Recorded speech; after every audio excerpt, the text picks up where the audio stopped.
गेल्या 28 तारखेला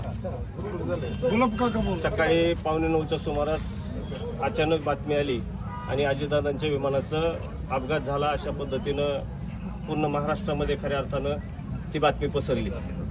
ही बातमी पसरल्यानंतर 2 दिवस जो महाराष्ट्रामध्ये एक दुःखाचा डोंगर कोसळला। 14 कोटी 14.5 कोटी जनतेपैकी अनेक जण कोट्यावधी जनतेनं ते तिथं त्या विधीसाठी वगैरे आले नसले तरी प्रत्येक जणाच्या डोळ्यातून अश्रू आले आणि म्हणून ही एक सहानुभूती दादांबद्दल, त्यांचं काम, धडाडीचं त्यांचं व्यक्तिमत्व आणि आतापर्यंत त्यांनी केलेले निर्णय या सगळ्या गोष्टी पाहता त्या घटनेबद्दल प्रत्येकाला एक शंका आहे।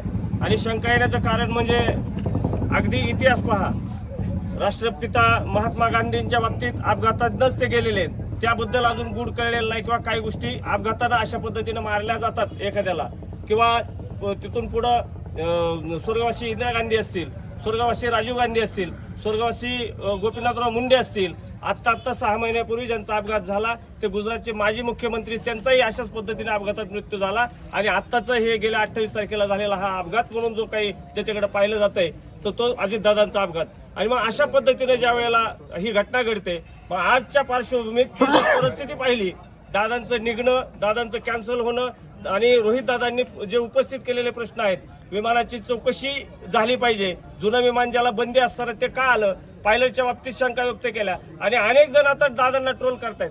अरे बाबांनो, हे दादांनी जे काही प्रश्न उपस्थित केलेत ते यंत्रणेवरती केलेत आणि जो काही तपासाचा वेग आहे तो जो काही आता गुजरातच्या मुख्यमंत्र्यांचा 1 महिन्याच्या प्राथमिक अहवाल यायला पाहिजे, तो 1 महिन्याच्या आत येणं अपेक्षित असताना सुद्धा तो जवळपास 6 महिन्यांनी ज्या वेळेला ही घटना घडली त्यावेळेला आलाय। म्हणून यंत्रणेवरती तो एक प्रश्नचिन्ह उपस्थित केलंय। हा दादांचा एकट्याचा प्रश्न नाही, तर उभ्या महाराष्ट्राला पडलेला हा प्रश्न आहे। आणि म्हणून की असे प्रश्न घेत असताना जो हारत नाही, जो हारला नाही त्याला मारलं जातं, हा इतिहास आहे। आतापर्यंत अनेक लोक अशी मारली गेलेली आहेत आणि त्यांच्या मृत्यूबद्दलचं गुण अजून उपजलेलं नाही, ते उमगलेलं नाही। म्हणून दादांबद्दल आम्हाला कुटुंबाला असेल, पक्षाला असेल आणि या महाराष्ट्रातल्या सगळ्या जनतेला दादांबद्दल एक काळजी वाटते।